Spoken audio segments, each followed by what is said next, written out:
Melihat struktur bangunan keuangan APBN kemarin ketika diumumkan, maka sekali lagi kita dipertontonkan sepertinya Indonesia belum revolusioner langkah pembiayaannya. Berikutnya, ketika mau memindahkan ibu kota, kita juga melihat pilihan cara pembiayaannya juga masih belum revolusioner, yaitu pihak kedua atau swasta yang kemungkinan akan pakai dana asing, teknologi asing, dan sumber daya asing akan membangun dengan sistem BOT. Lalu pemerintah menyewa sampai beberapa tahun ke depan, baru nanti diambil haknya oleh negara. Negara kira-kira mungkin akan menyewa dengan angka 50-100 triliun setahunnya, atau selama 20 tahun ke depan bisa-bisa hampir 2000 triliun. Anggaran itu akan dicicil melalui APBN. Banyak yang geleng-geleng karena ngeri ngeliat angka yang besar yang menjadi beban APBN tahun-tahun berikutnya. Tapi nggak apa-apa juga sih, itu udah jadi putusan. Jadi kedepannya gimana? Kedepannya kita harus mengingatkan bahwa ada solusi lain yang tanpa menggunakan strategi yang memberatkan APBN. Kenapa? Toh kalau mentok kasihan anak cucu kita, yang nanggung beban utang tadi anak cucu kita. Kita cuma gaya doang aja kayak membangun. Ujung-ujungnya yang nanggung beban anak cucu kita.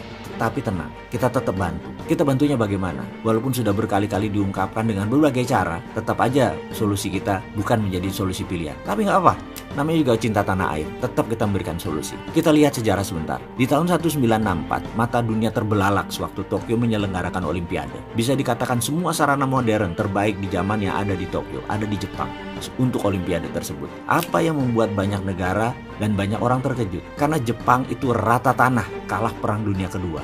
Tapi kurang dari 20 tahun mendadak menjadi kekuatan terbesar Asia. Sekali lagi, apa yang Jepang lakukan? Mengapa kurang dari 20 tahun Jepang bisa menjadi negara nomor 1 lagi di Asia? Padahal rata tanah tahun 45. Kita intermezzo sebentar. Di video sebelum ini kita menceritakan bahwa di tahun 1918, Jerman juga rata tanah. Kalah Perang Dunia Pertama. Tapi tahun 1936, Jerman menjadi negara superpower. Kita sudah tahu informasi tersebut. Tapi tetap kan nggak berani menjalankan pakai cara Jerman. Bener kan? Wahai para pejabat negara, sekarang kita tiru cara Cina. Bukan import barang Cina ya, tiru cara Cina. Tahun 1989, Cina mulai memakai strategi New Economic Model. Dan ketika tahun 2008, Olimpiade Beijing, dunia terbelalak. Karena dalam 20 tahun, Cina mendadak menjadi negara superpower. Sekarang kita balik ke cerita Jepang.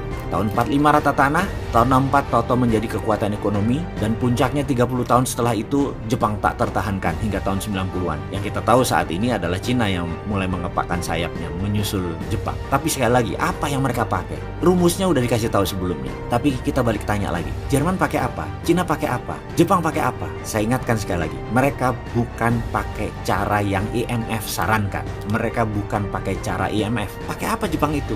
Mereka pakai infrastruktur dinamis yang namanya Shinkansen. Seperti halnya Amerika membangun industri infrastruktur dinamis yang namanya mobil. Sejak awal abad ke-20, di sekitar tahun 1910-an, di masa keemasannya mobil baru diciptakan, yaitu zamannya Ford dan General Motor memenuhi jalanan. Jalanan saat itu masih terbuat tanah dan kerikil. Infrastruktur dinamis Amerika namanya mobil. Bahkan lampu lalu lintas, marka jalan itu belum tercipta. Kemudian di tahun 1950, setelah Perang Dunia Kedua, out of thin air, Amerika mencetak $100 billion di bawah FDR, Franklin Delano Roosevelt, untuk membangun infrastruktur statis yang namanya highway dan rel kereta api untuk membangkitkan ekonomi, karena sudah ada infrastruktur dinamisnya. Jadi membangun itu adalah infrastruktur dinamis dulu, baru infrastruktur statis atau berbarengan. Kembali ke Jepang. Yang Jepang lakukan setelah Perang Dunia Kedua adalah membangun jaringan rel kereta api di seluruh Jepang berbarengan dengan industri kereta api. Kita semua tahu berapa panjang rel kereta api di Jepang itu. Panjangnya adalah 2 kali panjang rel kereta api di seluruh Amerika, atau panjangnya rel kereta api Jepang adalah 10 kali panjangnya rel kereta api di seluruh Prancis. Semua infrastruktur dinamis dan statis Jepang tadi 100%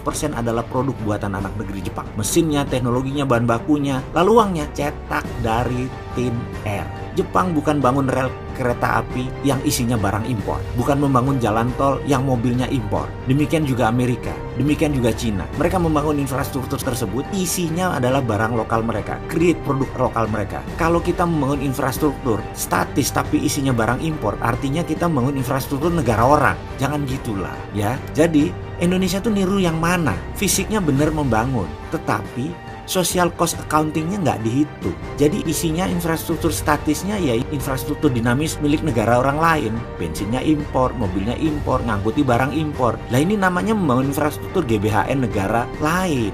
Ya nggak gitulah, kita kembali ke laptop. Ke depan, untuk Indonesia, ada baiknya gunakan apa yang Jepang pakai, Cina pakai, Jerman pakai, Amerika pakai. Print money based on infrastruktur dinamis.